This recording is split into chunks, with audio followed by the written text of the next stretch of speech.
최영호 장로님, 이 대표에서 기도해 주시겠습니다. 네,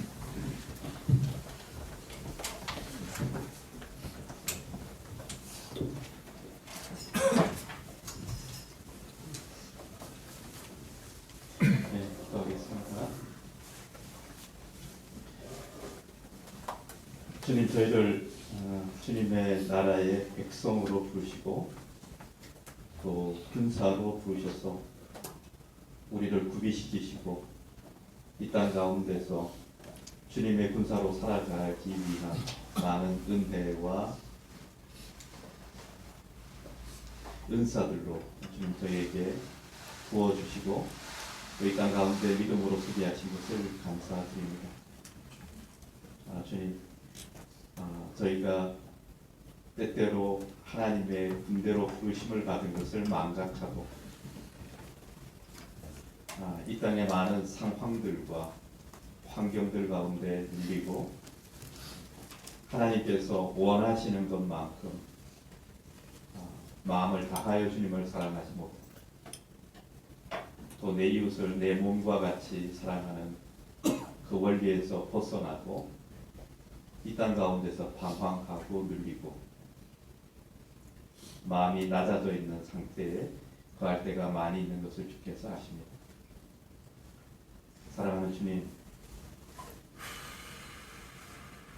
주님께서 부르신 이 작은 무리를 불쌍히 여기셔서 이 세상에 어떤 것도 앗아가지 못하는 그 은혜와 진리 가운데 충만히 거할 수 있도록 은혜 허락하여 주시기를 원합니다. 주님께서 하늘에 예비하신 그 모든 은혜 주시고 주님의 그 진리를 우리 마음에 새기게 하여 주시고 주님의 임재가 우리 가운데 있는 것을 알게 하여 주셔서 주님 용감하고 담대한 마음으로 이 땅 가운데서 굳게 서게 주님 축복하여 주시기를 간절히 소원합니다. 주님, 무시로 기도할 때에 하나님의 영광을 보여주시고 주님, 우리가 말씀을 펼칠 때 주님의 진리를 열어서 보여주시고 주님, 무거운 짐과 어려움 가운데 주님 앞에 내어놓고 나아갈 때 그 마음 깊은 곳에 하나님께서 이끄시는 그 믿음을 허락하여 주시기를 소원합니다. 사랑하는 주님, 이 작은 무리가 주님 앞에 있어서 주님의 마음을 시원케 하는 무리가 되게 하여 주시고 주님, 이 작은 무리가 주님 앞에 노래할 때 하늘과 땅이 흔들리게 하여 주시고 사랑하는 주님, 저희가 주님을 고백할 때 하늘이 울리는 고백이 되게 하여 주시기를 소원합니다. 주님, 참 진리를 가르치시고 참 사랑을 가르치시고 교회된 것을 가르쳐 주시기를 주님 간절히 소원합니다. 주님, 오후 예배에 같이 모일 때 주님께서 또 새로운 은혜를 허락하여 주시고 이 시간도 주님을 배우는 시간이 되게 하여 주시옵소서. 예수님의 이름으로 기도합니다.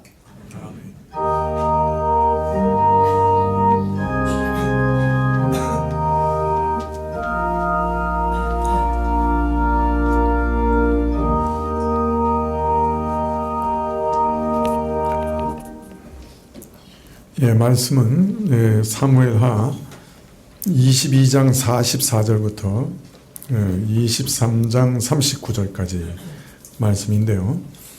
22장 44절부터 읽으면 너무 길어서 23장 1절부터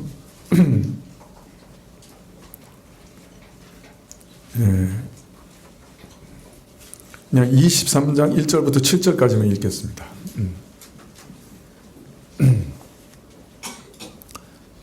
사무엘하 23장 1절부터 7절까지 504쪽인데요. 구약 504쪽인데요. 한 절씩 읽으시죠. 이는 다윗의 마지막 말이라. 이새의 아들 다윗의 말하며 높이 올리운 자, 야곱의 하나님에게 기름 부음 받은 자, 이스라엘의 노래 잘하는 자가 말하도다.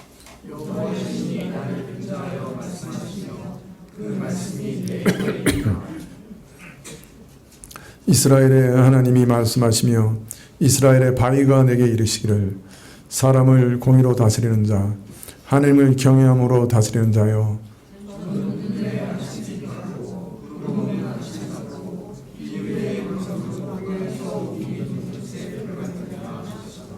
내 집이 하나님 앞에 이같지 아니하냐.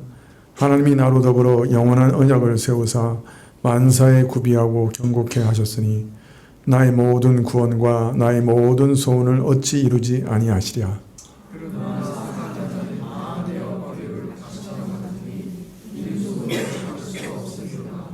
그것들을 만지는 자는 철과 창자루를 가져야 하리니 그것들이 당장에 불사르리로다 하니라.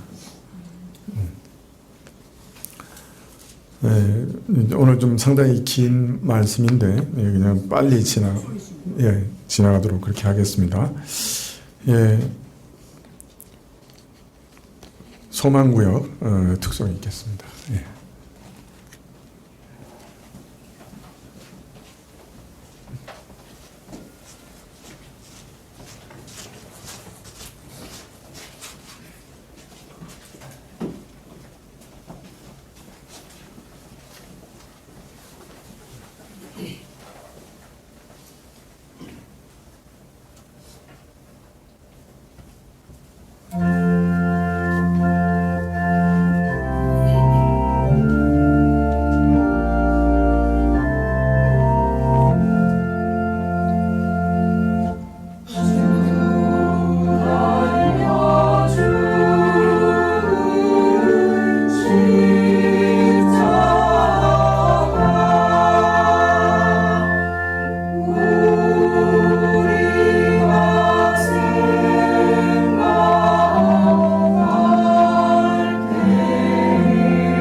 사무엘하 22장에는 하나님께서 다윗을 그 모든 대적의 손과 사울의 손에서 구원하신 날에 다윗이 지은 노래가 나옵니다. 그리고 오늘 23장에도 다윗의 마지막 노래가 나오죠. 자, 그런데 사무엘하 22장 2절부터 20절까지는 하나님의 구원을 노래하되 특별히 사울의 손에서 구원하신 이를 노래하고 있습니다. 그런데 그 노래를 가만히 보면 출애굽기에서 시내산에서 하나님이 현현하신 그 일을 다시 떠올리면서 그때 사용하신 표현을 다시 빌려서 자신의 구원을 노래하고 있습니다.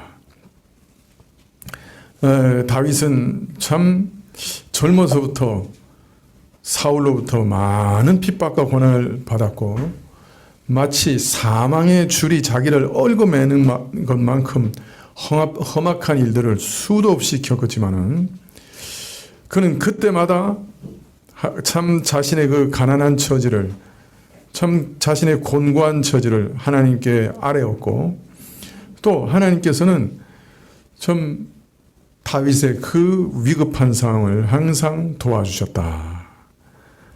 그렇게 노래하고 있죠. 참 기이하죠.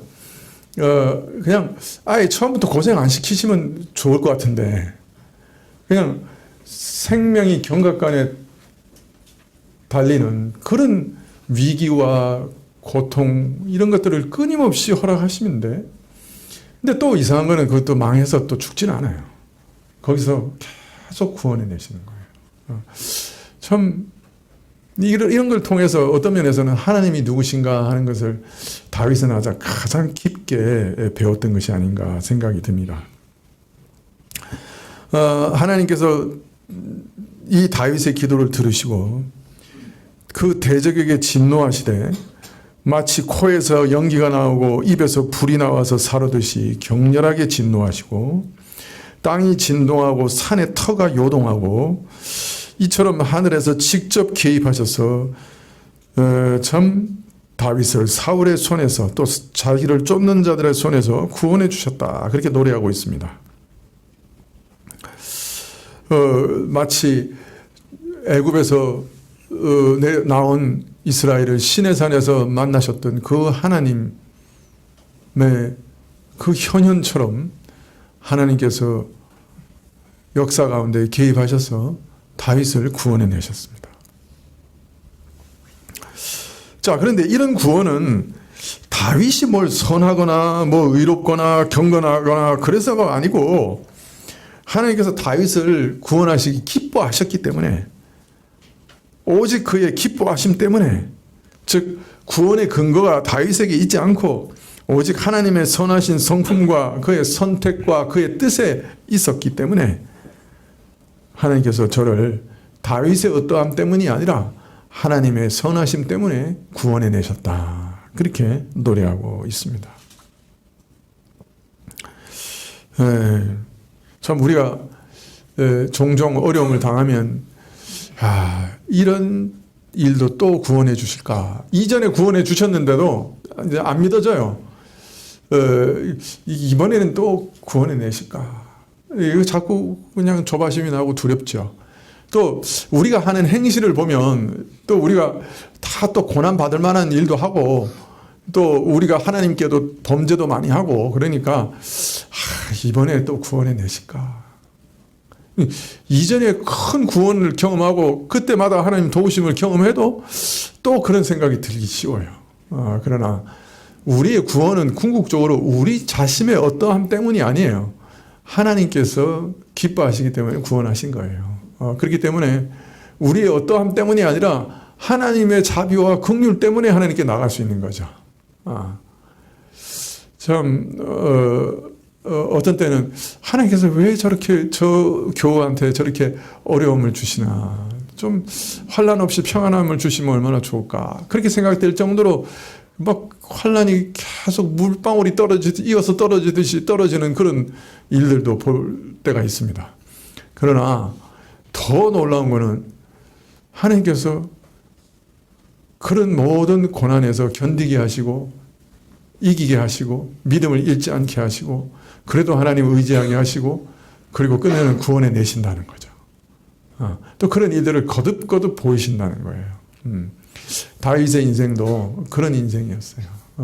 고난이 마치 물방울이 연이어 떨어지는 것처럼 계속 고난이 주어졌지만은 하나님께서 또 그 가운데서 믿음을 잃지 않게 하시고 그 가운데서도 하나님을 계속 의지하게 하시고 그 가운데서도 기도하게 하시고 그리고 끝내는 또 그 가운데서 건져내셨어요. 왜 이렇게 하시는지 모르겠습니다만은 분명한 것은 이런 일을 통해서 우리가 누군지를 알게 하시고 또 하나님을 누구신지를 분명히 알게 하시는 유익이 있는 것은 틀림없죠. 자, 그런 다음에 22장 21절부터 28절에 보면 하나님께서 이처럼 다윗을 도우신 일은 가난한 자의 호소를 들으시고 베푸신 은혜인 것이 사실입니다마는 동시에 다윗은 자기의 의로움과 그의 손의 깨끗함을 따라 갚으신 일이기도 하였다라고 고백하고 있습니다. 이게 좀 이상한 말이죠.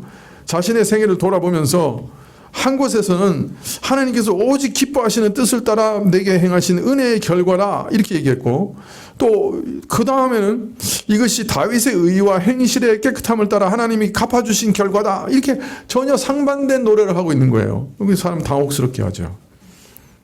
그러나 얼핏 보면 마치 두 가지 상반되는 원칙을 따로따로 적용하고 따로따로 말하는 것처럼 들릴 수 있지만은 실은 이것은 성도의 삶이 오직 하나님의 은혜에 기반을 두고 우리에게 항상 끊임없이 베푸시는 은혜로만 지탱되는 것이 사실이지만은 동시에 이 은혜를 입은 사람은 자신의 삶에 대한 책임도 져야 한다 하는 것도 가르치는 말씀이라고 할 수 있습니다. 은혜로 살아가는 성도라면 은혜 입은 자로서 합당한 도리를 지켜야 하며 자신의 삶에 대한 책임도 마땅히 져야 한다 하는 것을 가르치시는 것이죠. 쉽게 말하면 은혜를 입었다고 해서 제 마음대로 무책임하게 살아가서는 안 되고 더 나아가서 죄 지으며 살아가서는 안 되며 또 하나님 편에서도 우리가 어떻게 살든지 괴념치 않으시고 죄를 범해도 상관치 않으시고 내버려 두신다 이런 말이 아니라는 거예요. 은혜를 입은 자가 하나님을 사랑하며 순종하는 가운데 그 크고 풍성한 은혜가 지속적으로 베풀어지는 것이 사실이요. 반대로 범죄할 경우에는 하나님께서 자신의 자녀를 엄중하게 징계하셔서 바로잡기도 하시는 것이죠. 그래서 다윗은 지난 시절을 돌이켜보면서 한편으로는 주께서 곤고한 백성을 힘없고 가난한 백성을 구원하시는 은혜의 생애였다고 말하는 동시에 다른 한편으로는 원수에게 자비를 베푼 다윗에게 하나님께서도 자비를 나타내셨으며 사특한 자에게는 주의 거스림을 보이시는 그런 생애였다라고 고백하고 있는 것입니다. 고난 중에도 하나님 앞에서 올바른 일을 행하고 올바른 반응을 보이면서 하나님 앞에서 의롭게 살아가야 하는 것이 우리 인생에 맡겨진 책무입니다. 그럴 때 하나님께서는 끝내는 자비하심을 보이시는 분이시다. 그렇게 말씀하고 있죠. 자, 22장 29절부터 43절에는 다시 대적에게 건지시고 구원하신 은혜를 노래하고 있습니다.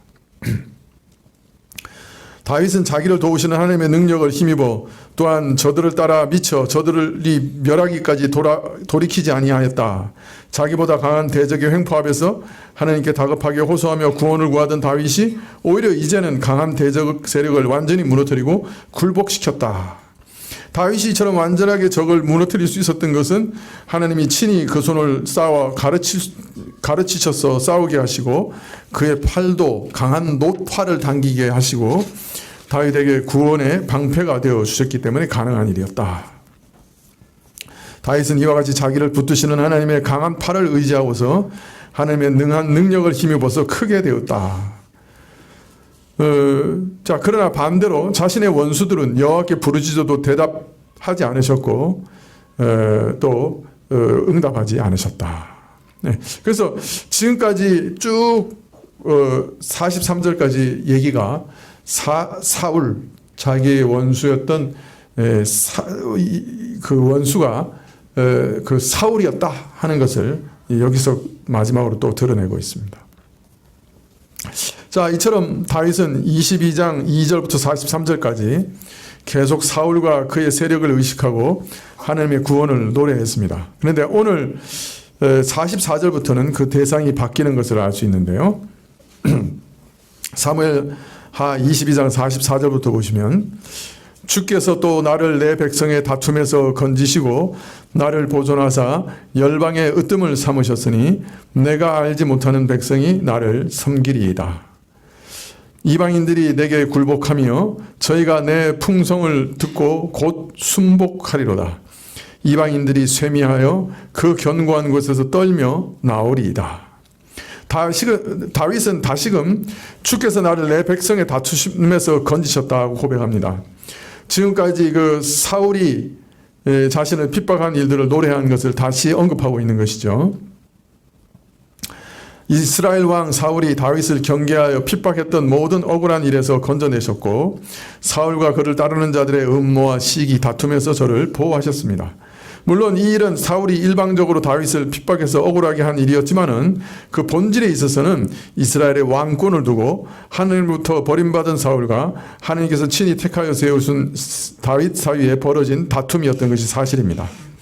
사울과의 이런 다툼에서 그에게서 당한 억울한 핍박과 위협에서 다윗을 구원하여 내시고 이스라엘을 다스리는 왕으로 세우신 그 일을 가리켜서 하나님께서 나를 백성과의 다툼에서 건져내셨다, 그렇게 고백하고 있는 것입니다. 자, 그러나 하나님의 은혜는 여기서 그치는 게 아니었습니다. 하나님께서는 다윗을 열방의 으뜸으로 삼으셨다고 말하고 있습니다. 으뜸이라는 말은 머리라는 말입니다. 열방의 머리로 세우셨다. 그래서 이때까지 알지 못했던 족속들까지 다윗을 섬기게 했다. 본래 이스라엘과 아무 상관이 없는 이방 민족들까지 다윗을 이스라엘의 치리자로 세우신 것과 그 하나님 나라의 풍성함의 소문을 듣고서 순복하게 하셨다. 또 낙담하여 기운을 잃고 그들의 요새로부터 떨며 나와 복종하게 하셨다. 예. 하나님께서 이스라엘의 통치자로 세움받은 다윗에게 열방으로 하여금 떨며 나오게 하시는, 그래서 그의 다스림에 굴복하게 하시는 은혜를 베푸셨다 노래하고 있습니다. 47절부터 보면 여호와는 생존하시니 나의 바위를 찬송하며 내 구원의 바위이신 하나님을 높일지로다. 이 하나님이 나를 위하여 보수하시고 민족들로 내게 복종케 하시며 나를 원수들에게서 나오게 하시며 나를 대적하는 자 위에 나를 두시고 나를 강포한 자에게서 건지시는도다. 이러므로 여호와여 내가 열방 중에서 주께 감사하며 주의 이름을 찬양하리이다. 먼저 하나님은 살아계신 하나님이라 찬송합니다. 하나님은 생각만의 하나님이 아니요 우리 지식과 사상으로만 존재하는 하나님이 아니라 절대자시요 실존자시요 살아계셔서 그 뜻을 이루시는 하나님이라 그렇게 말합니다. 우리 개인 각자의 삶 속에서 넓게는 이 땅 천지간의 모든 역사 속에서 생생하게 그 크신 능력으로 권능으로 역사하시는 분이시다, 그렇게 고백하고 있습니다.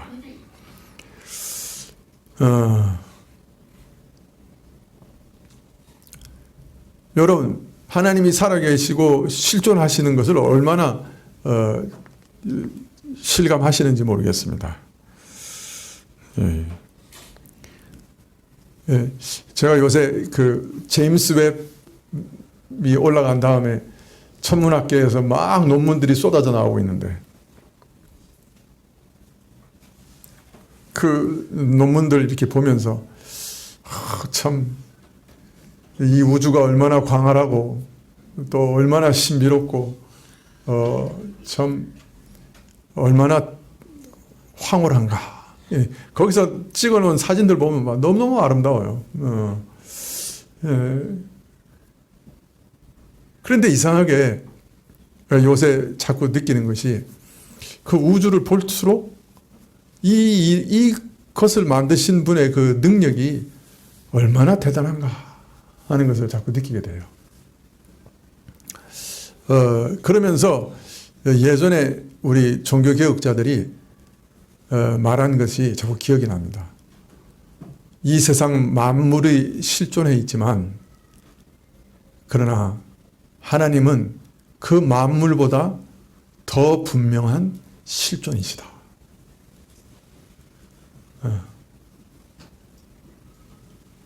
우리가 오늘 살아서 움직이고 실제 존재하고 있죠. 그러나 하나님은 우리 먼지 같은 생명 그것을 만드신 참 실존이시.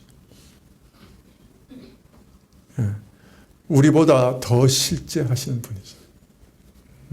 오늘 다윗이 자신의 인생에서 경험한 하나님을 고백하기를 생생하게 살아계신 하나님이다. 그 살아계신 하나님이 아니었으면 내가 진작 망했다. 진작 죽었다. 진작 멸망했을 거다.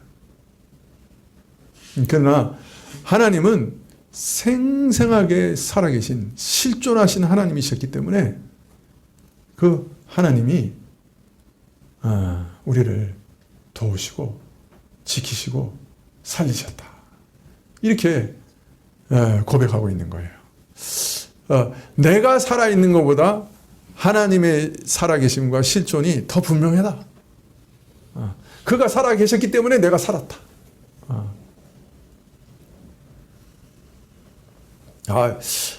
이런 참 그 믿음, 이런 고백, 참 얼마나 놀라운 고백인지 모르겠어요.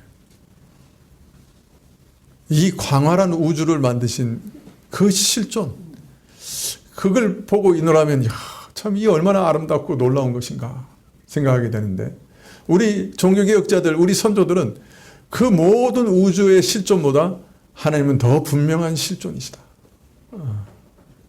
어떤 면에서는 온 우주의 유일한 참된 실존이시다. 그렇게 고백했거든요. 오늘 다윗도 그런 고백을 하고 있는 거죠. 어떻습니까, 여러분?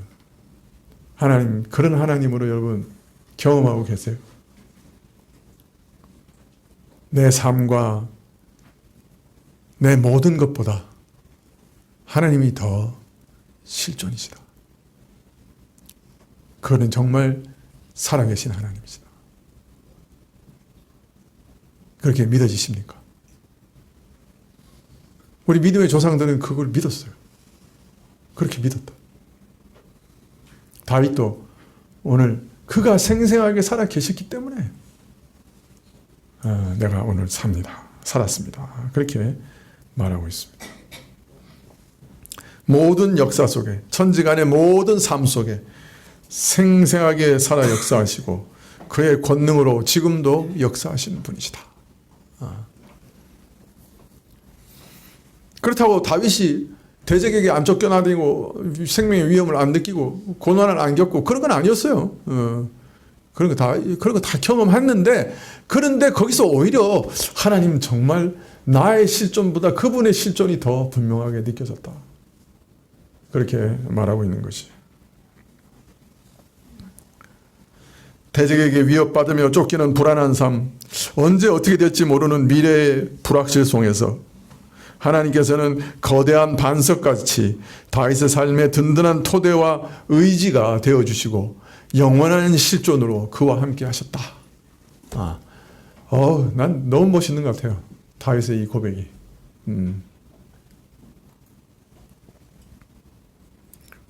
그래서 나는 찬송하고 그를 높이며 나의 반석이신 하나님께, 대적의 손에서 나를 구원하시고 나를 위하여 보수하신 하나님께 찬송합니다. 이 찬송이 모든 민족들에게도 전파되고 모든 나라에도 전파되기를 원합니다. 내가 열방 중에서 주께 감사하며 찬송하겠습니다. 그렇게 노래하고 있습니다.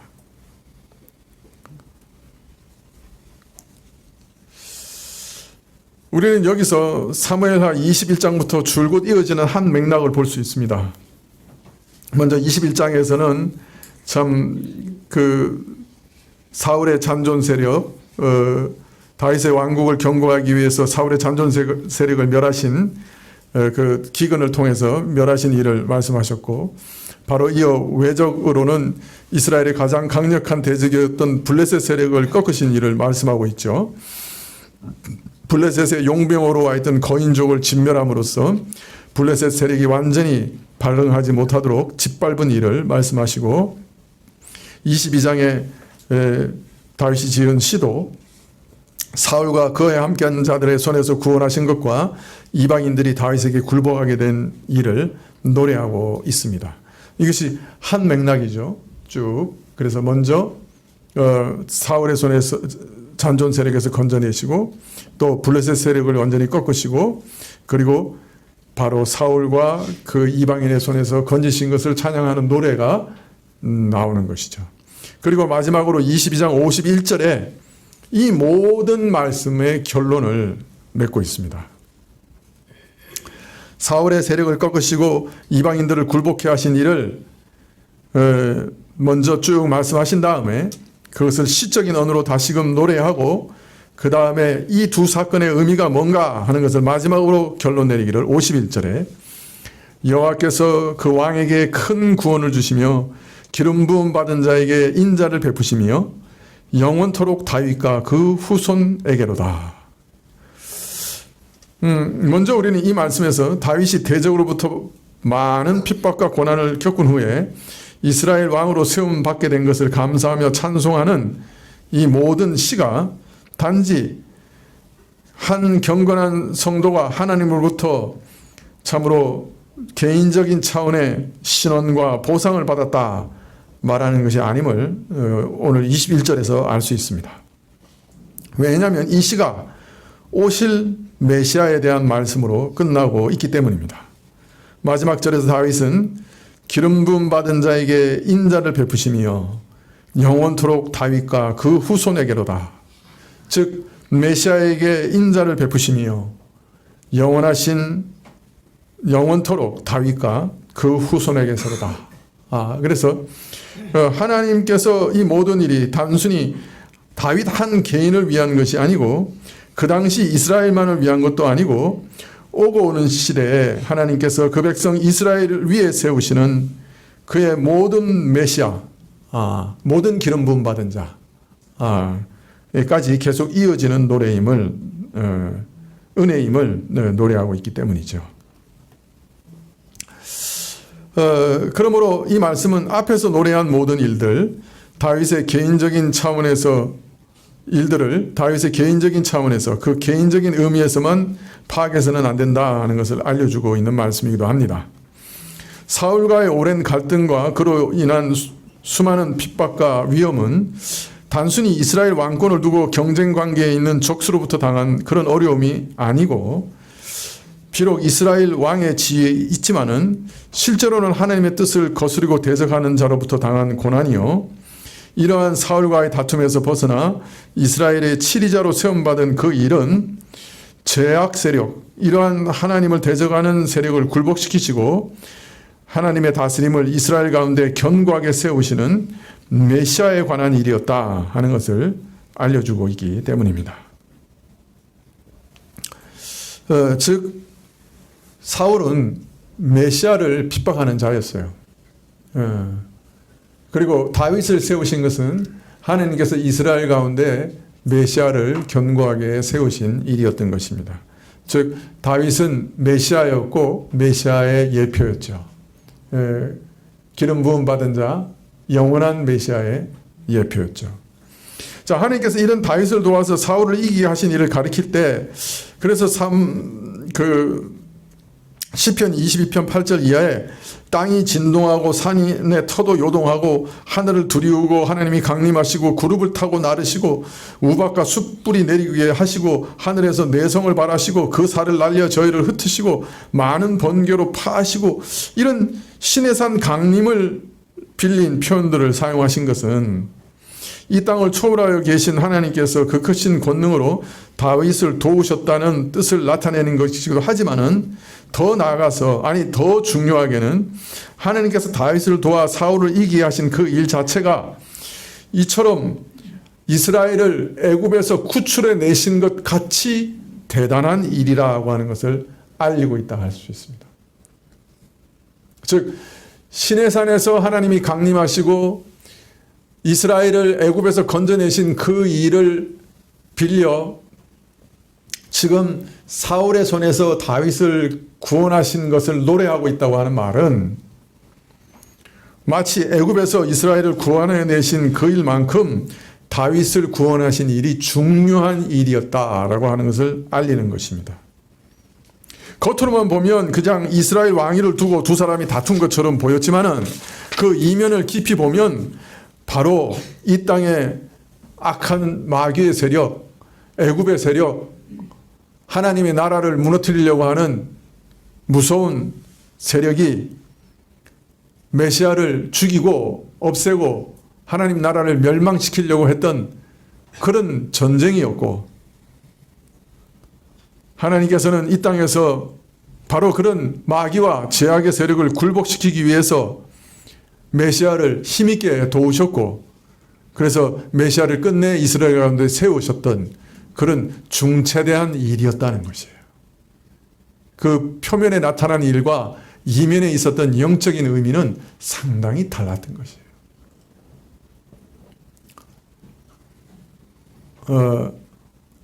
사실 우리 신자들이 이 땅에서 세상에서 많은 환난과 고난을 당할 때 물론 우리의 실수와 우리의 흠결 때문에 당하는 일들도 많이 있겠지만은, 그러나 본질 가운데는 어떤 것이 있냐면 마귀가, 세상 세력이 하나님의 자녀들을 무너뜨리고 죽이려고 하는 그런 무서운 전쟁도 얼마든지 있을 수 있습니다. 그런데 우리가 걱정할 필요가 없는 것은 그들이 대적하는 것은 우리 신자들만 아니라 바로 우리 신자들을 자녀 삼으신 하나님을 대적하는 것이기 때문에 우리는 그 전쟁을 승리하리라 믿는 거예요. 걱정하지 않는 거예요. 이게 싸움이 그냥 사람과 사람과의 싸움이면 좀 어떤 면에서는 걱정될 수도 있죠. 하나님이 우리 편이신가? 그렇게 생각할 수도 있습니다. 그러나 그 본질에 있어서 하나님의 자녀를 무너뜨리려고 하는 마귀의 공격이라고 하는 것이 분명하면 우리는 어떤 면에서 또 걱정하지 않아요. 그 결말은 우리가 너무 분명하잖아요. 그죠? 하나님께서 우리를 구원해 내시리라 하는 것을 우리가 믿을 수가 있는 것이죠. 사실 사울과 다윗의 그 싸움이 바로 그것이었다는 거예요. 사실은 그냥 겉으로 보면 그냥 이스라엘 왕권을 가지고 누가 왕이 되느냐 다투는 것 같았는데, 하나님께서 사실 그 싸움을 어떻게 생각하셨냐면 하나님의 진정한 나라를 건설하려고 하는 왕 메시아를 마귀의 세력이 죽이려고 무너뜨리려고 하는 그런 전쟁으로 보셨다는 거예요. 그래서 시내산에서 강림하시는 것처럼 분노하시면서 참 그 코에서 불을 토하시면서 그 사울의 세력을 멸하셨다, 이렇게 말하고 있는 거예요.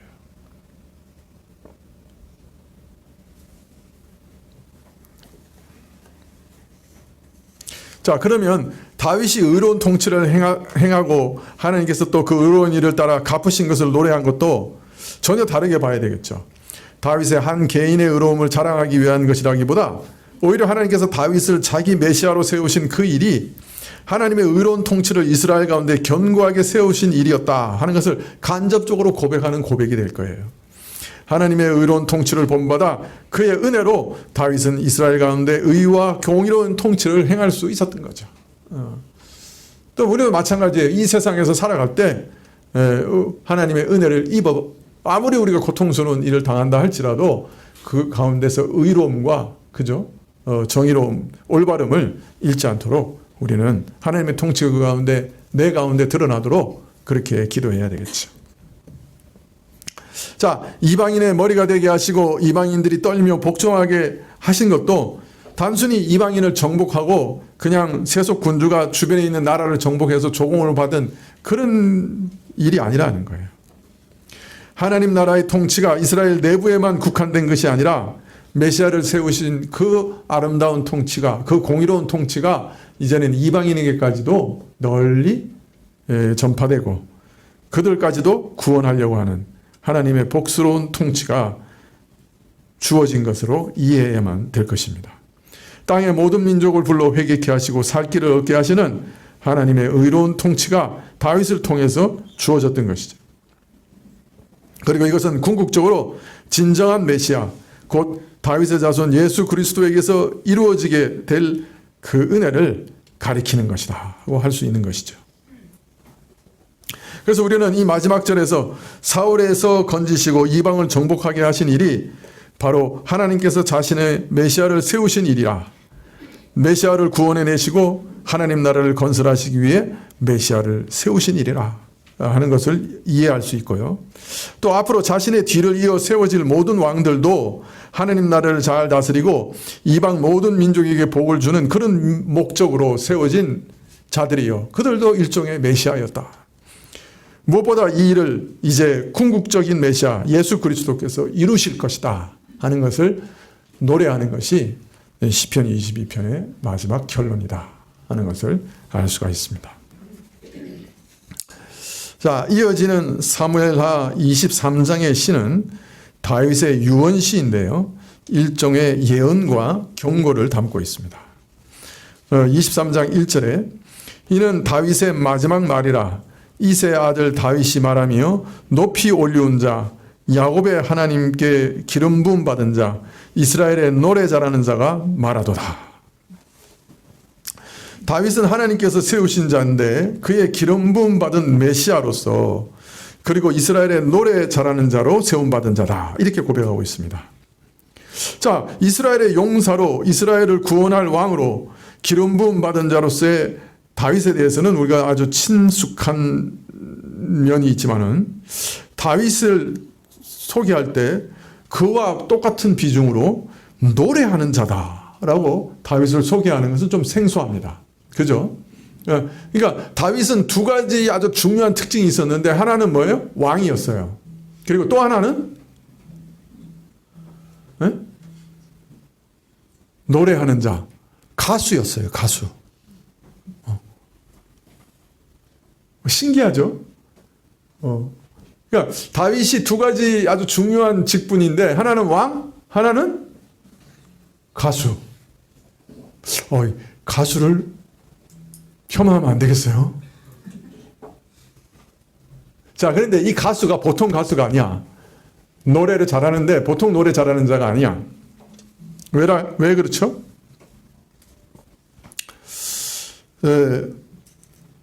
23장 2절에 보면 여호와의 신이 나를 빙자하여 말씀하시며 그 말씀이 내 혀에 있도다. 그가 시편을 짓고 시편을 노래했는데 그것은 하나님의 말씀으로 노래한 것이다. 그래서 다윗이 처음에 가수로 등장하는 게 어디서 등장해요? 사울이 악신이 씌었을 때, 그죠? 다윗이 그 노래하는 자로 등장합니다. 그래서 다윗이 신령한 노래를 불렀을 때 어떻게 돼요? 그 악신이 쫓겨나가죠. 그래서 이 다윗이 부른 노래는 그냥 노래가 아니고 아주 신령한 노래예요, 사실. 우리는 타락해서요, 우리 노래를 전부 자기의 감성과 자기를 위로하고 자기 기분에 맞추고 자기 기분을 높이는 일에 사용해요. 근데 원래 타락했기 때문에 그래요. 사실은 모든 노래는 하나님을 찬양하기 위해서 존재하는 거예요. 그러니까 내 기분을 맞추고 내가 아주 이렇게 내 감성이 막 이렇게 돋아지고 내가 위로를 받고, 이건 사실은 다 타락했기 때문에 나오는 어떤 모습이에요. 그래서 진정한 노래의 그 근본 목적은 하나님을 높이고 하나님을 찬양하는 것이 목적이에요. 근데 우리가 그런 찬양마저도 사실은 우리를 위로하기 위해서 쓰죠. 아닌가요? 기분이 울적하면 찬양하고. 근데 사실 그렇죠. 저도 이렇게 기도하는데 이렇게 막 탁탁하고 뭐가 막히고 이러면 기도하기 전에 이렇게 찬양부터 하거든요. 그래서 찬양하고 또 찬양하다 보면 이제 마음문이 열려서 이제 기도가 이렇게 잘 되기도 하고, 그래서 근데 어떤 때는 그것도 죄송스러워요. 이 찬양을 내 기도를 위한 어떤 방편으로 사용하는 것 같아서 그것도 좀 죄송스럽기도 해요. 제가 그 설교할 때 이렇게 뭐가 이렇게 잘 안 돌아가고 그러면 제가 CD를 틀거든요. 보통 월강이나 뭐 이런 거 틀어요. 베토벤의. 그게 좀 죄송스러워요. 제가 찬송가도 안 틀고. 근데 찬송가를 틀어놓으면 이렇게 이게 가사에 자꾸 신경이 쓰여가지고 이렇게 가사 없는 이제 그런 거 이렇게 좀 CD로 자주 틀어놓는데 아내는 아주 힘들어하죠. 제가 하도 크게 틀어놓아가지고 밑에서 올라와.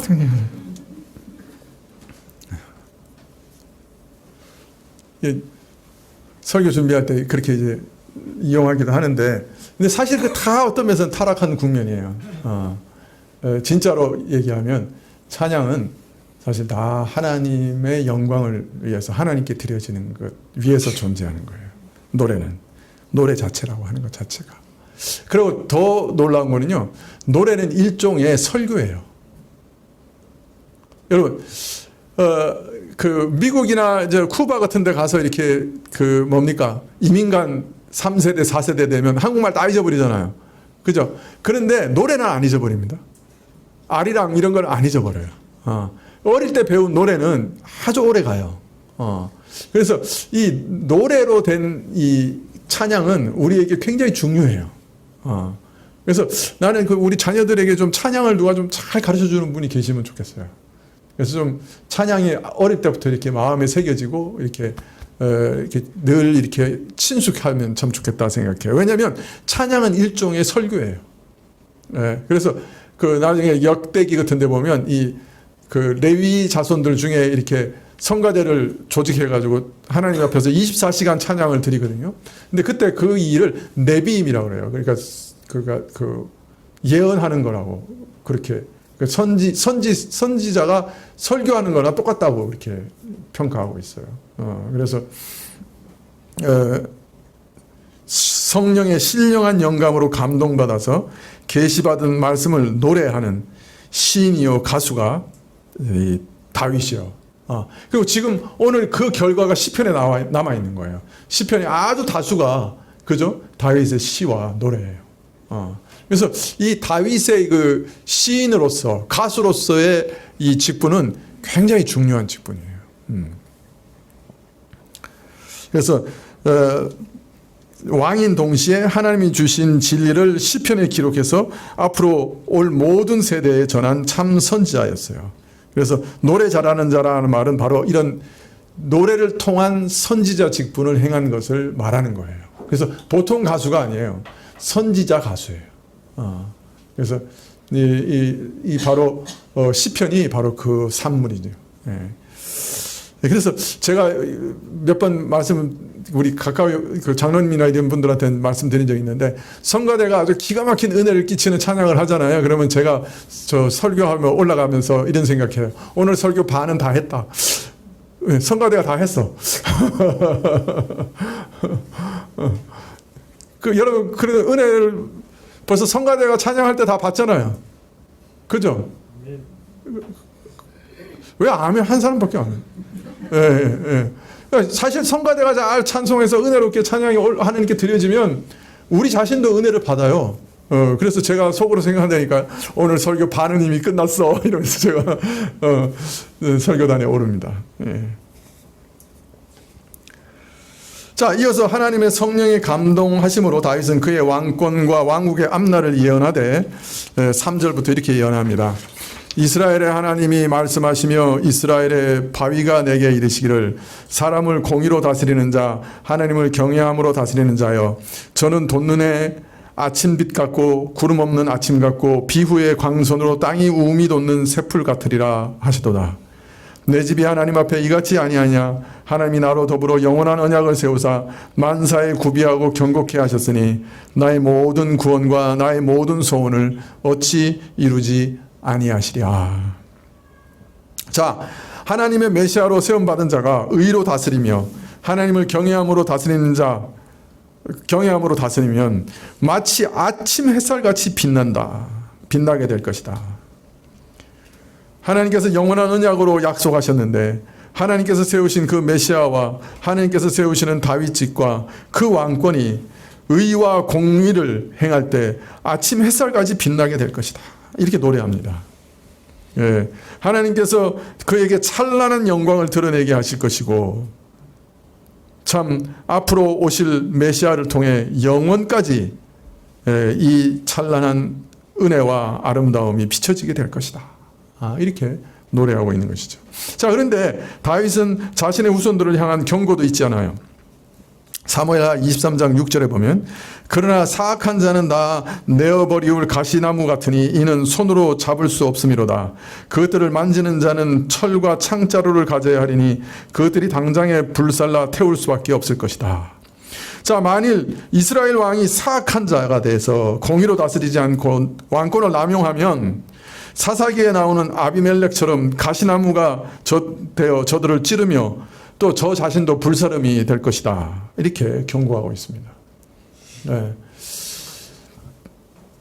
자, 이어서 사무엘하 23장 8절부터 39절까지는 앞서 21장 15절부터 22절과 마찬가지로 다윗의 용사들의 이름과 그들의 용맹스러운 행적을 담고 있어요. 여기 기록된 3인 또는 30인에 대한 의견은 매우 분분한데요. 하여튼 여기서 말씀드릴 수 있는 것은 분명한 것은 군대 장관 요압을 제외한 다윗 군대의 심장부를 이루었던 용사들을 기록하고 장군들을 기록하고 있는 것이 틀림없습니다. 자, 그런데 사실 마지막으로 살펴보고 싶은 것은 더 큰 문제는 이 용사들의 나열이 또 왜 여기 기록되어 있는가 하는 겁니다. 그래서 이 말씀을 통해서는 도대체 무엇을 계시하기를 원하셨는가 하는 거예요. 자, 21장부터 24장은 매우 정교한 대칭 구조로 되어 있다고 말씀드렸죠. 먼저 사울의 세력을 제거하신 사건, 다윗 용사들을 소개하면서 블레셋 세력을 제거하신 사건, 다윗 일생을 돌아보면서 하나님의 구원을 찬양한 시, 그 다음에 23장부터는 다윗의 일생을 돌아본 마지막 시, 그 다음에 다윗의 용사를 소개하는 오늘 본문 말씀, 그리고 마지막 백성을 계수한 사건, 이렇게 나와 있어요. 그러니까 사건, 용사들, 시, 그 다음에 대칭해서 시, 용사들, 사건, 이렇게 배치되어 있는 거예요. 네. 그러면 앞에 단락이 사울의 제거와 블레셋의 진멸, 그리고 이를 다시 시로 노래한 것이라면 오늘 메시아에 대한 대망으로 오실 메시아에 대한 대망으로 시작했다고 하면 23장의 시에서는 앞으로 오신 메시아의 영광과 확장성에 대해서 노래하고 이어 메시아의 예표인 모든 이스라엘 왕들이 공의를 시행하지 않고 권력을 남용했을 때는 불에 타듯이 멸망할 것을 경고하고 계십니다. 자, 그렇다면 이어지는 용사들의 소개와 사건은 공의를 시행하지 않고 권력을 남용한 사건들의 기록일 가능성이 상당히 있습니다. 22장 8절부터 39절의 명단이 다윗이 권력을 남용한 사건의 기록일 가능성이 높은 것은 마지막 39절 햇사람 우리아에서 그 용사들의 명단이 끝나는 것이 우선 암시하고 있습니다. 여러분, 이 재밌는 건요, 병행구절인 역대상 11장을 보면 우리아에서 끝나지 않고 우리아 뒤이어 16명의 용사들의 이름이 더 나열됩니다.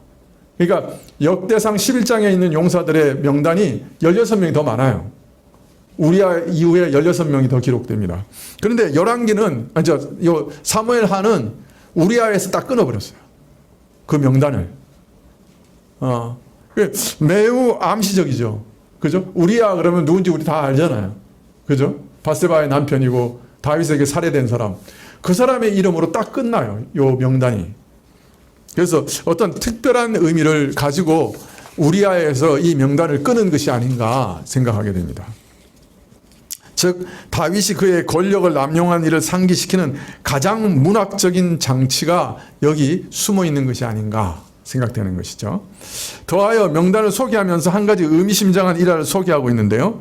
사무엘하 23장 13절 이하에 보면 또 30두목 중 3사람이 곡식 뺄 때 아들람 굴에 이르러 다윗에게 나아갔는데 때 블레셋 사람의 떼가 르바임 골짜기에 진쳤더라.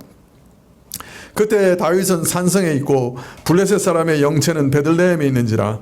다윗이 사모하여 가로되 베들레헴 성문 곁 우물물을 누가 나로 마시게 할꼬 하매 세 용사가 블레셋 사람의 군대를 충돌하고 지나가서 베들레헴 성문 곁 우물물을 길어가지고 다윗에게 왔으나 다윗이 마시기를 기뻐하지 아니하고 그 물을 여호와께 부어드리며 가로되 여호와여 내가 결단코 이런 일을 하지 아니하리이다. 이는 생명을 돌아보지 아니하고 갔던 사람들의 피니이다 하고 마시기를 즐겨 아니하니라. 세 용사가 이런 일을 행하였더라. 다윗이 마침 자기 고향인 베들레헴을 점령한 블레셋 군대하고 대치하고 있었어요. 마침 다윗이 베들레헴 우물물이 갑자기 그리워서 누가 그 우물물 좀 한번 나한테 마시게 하면 좋겠다. 아마 자기 혼자처럼 이렇게 말을 한 것 같아요. 그랬더니 그 말을 들은 세 용사가 그 블레셋 지경을 그 르바임 골짜기에서부터 진친 블레셋을 다 통과해서 이 블레셋 성문까지 이르러서, 그러니까 블레셋 진중을 다 통과해서, 그죠? 베들레헴 성문까지 가서 거기서 물까지 길러가지고 다시 돌아온 거예요. 그러니까 얼마나 위험한 일을 한 거예요.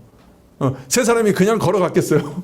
그 블레셋 그 용맹한 군사들 다 치면서 그까지 뚫고 가서, 그래가지고 누가 한 사람 물을 기른 동안에 또 다시 지키고 있다가 또 세 사람이 그 물을 가지고 또 진을 다 통과해서 왔겠죠.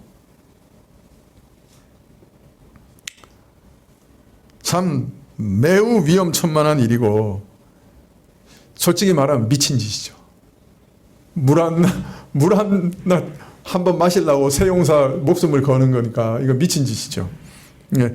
뭐 목사님들이 이 본문 가지고 목사에게 충성하는 일꾼들의 설교하시는 것에 대해서 설교하시는 거 내가 많이 봤는데, 글쎄 이 말씀이 그런 것 전하려고 쓰신 말씀일까요? 목사 말이면 목숨을 걸고 가서 물을 길러와야 돼, 이겁니까? 아니죠.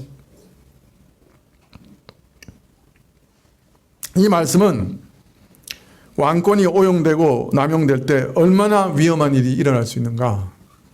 기중한 세 용사의 생명을 잃어버릴 수도 있었다 하는 것을 예시하는 말씀이라고 할 수 있겠죠. 물론 이 명단은 다윗의 모든 승리는 다윗 혼자만 성취한 것 아니고 하나님의 도우심과 목숨을 걸고 하나님 나라 운동에 동참했던 이들의 헌신과 용기, 충성이 있었기 때문에 가능했다. 다윗의 승리가 가능했다 하는 것을 말씀하고 있지만은 동시에 왕권이 오용되고 남용될 때 어떤 파괴적인 결과가 이스라엘 가운데 일어날 수 있는가 하는 것을 우리에게 보여주는 말씀이기도 해요. 그래서 24장 말씀도 이런 의도가 있다고 할 수 있습니다. 다윗이 엉뚱한 짓 벌인 거죠, 그죠? 백성을 갑자기 계수하고 싶어져가지고 계수했다가 하나님의 진노를 샀죠. 왕권을 남용한 사례로 기록되어 있다고 할 수 있습니다. 자, 오늘 말씀에서 사울의 손에서 구원하신 일이 마치 애굽의 손에서 이스라엘을 구원하신 일과 비견되는 일이라고 알리고 있습니다. 즉 교회 내의 대적 세력이 세상의 가장 무서운 세력과 비견될 정도로 무섭다는 거예요. 교회를 파괴하는 세력은 세상에서만 아니라 교회 내에도 있다 하는 것을 다시금 강조하시는 말씀이고요. 참 우리 모두가 다윗의 용사들처럼 그리스도께 충성하고 하나님 나라를 세우는 용사가 되기를 우리에게 가르치는 말씀이기도 하고요. 또 사울처럼 일평생 교회를 위해 전쟁도 하고 교회를 다스리기도 했는데 나중에 하나님 판단하고 평가하시기는 교회를 가장 대적하고 허무는 세력이고 자신의 권력을 남용하는 사람이었고 하나님의 뜻을 일평생 거스르는 메시아의 대적이었다. 이렇게 평가를 받을 수도 있다 하는 것을 알리시고 있습니다. 참 제가 소망하는 것이라면 다윗의 용사들처럼 메시아에 충성하고 하나님 나라를 건설된 자로 하나님의 생명책이 기록되기를 소망합니다. 참 사울처럼 평생 전쟁하고 다스리고 교회를 위해 애쓴 것 같은데 사실은 메시아를 대적한 가장 무서운 대적이었다. 이렇게 기록이 남으면 얼마나 큰 불행이겠어요. 사실 제가 이 목회하면서 늘 마음에 이렇게 일깨우는 것은 사실은 사울과 요압이에요. 내가 사울의 전철을 밟지 말아야 되겠다. 요압처럼 행동해서는 안 되겠다. 그래서 제가 사울과 요압을 늘 이렇게 연구합니다. 사실은 참 이들이 무엇이 이들로 하여금 이렇게 만들었나. 우리 가운데도 참 다윗의 용사들처럼 하나님 나라를 건설하시는 분들이 다 되시고 생명책에 다윗의 용사들처럼 충성했다 그렇게 기록되시는 분들이 다 되시기를 축원합니다. 예, 기도하시겠습니다.